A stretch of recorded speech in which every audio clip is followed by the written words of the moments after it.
and our reporter panel joins us now. Daniella Diaz covers Congress for NOTUS. Remember, that's News of the U.S. Nicholas Wu, same beat, Congress for Politico. Great to have you here. Thanks for joining me. Daniella, before we get to healthcare, we've talked a lot about that during the show. Tomorrow's a big day with the Epstein files. What are the expectations lawmakers have about what they will or won't see? I spoke to dozens of lawmakers this week, Major, who don't know what they're going to see when these files drop, presumably at midnight. That's the last possible moment that the Department of Justice... So their expectation is the Trump Justice Department will wait until the very last moment. Their expectation is yeah, exactly that. Also, that maybe there will be a lot of redactions in these files. A lot of names won't be included, possibly the president's name, who we saw in that Vanity Fair piece earlier this week. Susie Wiles, his chief of staff, admit that he might potentially be named in whatever we see Didn't tomorrow. do anything awful, but is in the files that she has read. Yeah, so... That's what she said on the record. And the Democrats on the House Oversight Committee, you mentioned this earlier in the show, have been doing a drip of files that they got from the Epstein estate that has been pretty shocking, very uncomfortable files. We've seen very famous, prominent people pictured with Epstein, including President Donald Trump, who was then, very billionaire Donald Trump of New York.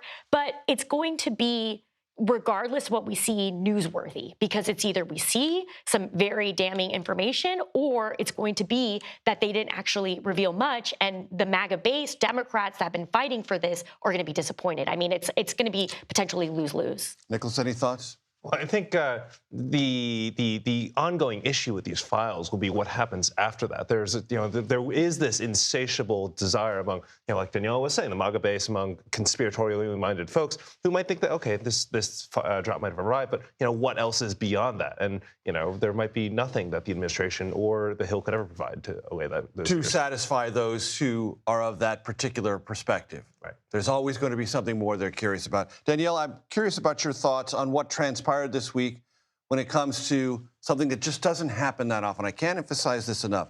Discharge petitions are highly unusual legislative maneuvers. They're essentially a jailbreak for the majority party to the minority party to force the majority leadership to do something it doesn't want to do.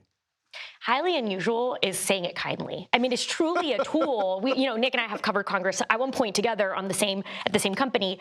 We didn't see this in past terms of Congress. It's a tool that we're even seeing the majority use. I mean, Anna Paulina Luna, a congresswoman, is using this to try to get her stock ban legislation on the House floor. So the fact that 4 Republicans, moderate Republicans to be clear, who have been voicing their need to be able to have some sort of Affordable Care Act subsidies vote on the House floor for their constituents, joined all Democrats to be able to move this legislation across the floor because House Speaker Mike Johnson was not guaranteeing anything for them.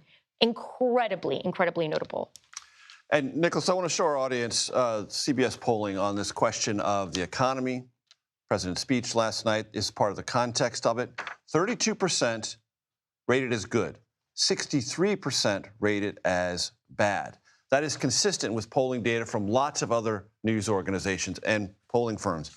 It's consistent, I'm told, with what Republicans are seeing in their own private data.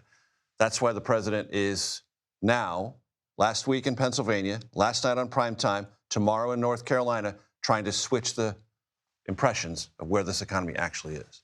Absolutely, and that's part of what we're seeing leading to this whole perfect storm of rebellion in the House over these last few days. You have the mixture of this tiny House margin that makes something like the discharge petition possible. You have these purple district Republican lawmakers who are seeing some of these warning signs for them very early that they very well could lose re-election, and they're trying to find some way, any way, to put distance between themselves, between their party and the president, and that's what leads to this.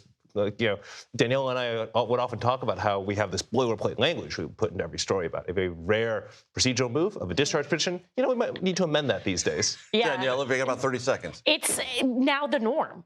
I mean, we're watching rank-and-file Republicans buck their leadership to do something for their constituents. To basically stake out a place where they feel they might be able to preserve their political future. And those battleground district Republicans are who make a majority. I mean, when we talk to rank-and-file Republicans, which we do every day, they're the ones saying, look, we're the reason Speaker Mike Johnson is the speaker. Right. What makes a majority also can make a minority. And what also happened this week, maybe didn't get a lot of attention, House Democrats widened their aperture of potentially competitive seats that they're going to put some money into. Yeah, what they're seeing are these, warning signs from Republicans, the polling, the economic data, signs that, they think that they would be able to compete in a place that President Trump won by, over a dozen points last year. 8, 10, 12, which is what they would not have considered even 4 months ago. Totally inconceivable earlier in the year, but it's a sign of the confidence among Democrats right now. Enjoy your cookie. It's super delicious. Daniella Diaz, Nicholas Wu, thank you so much.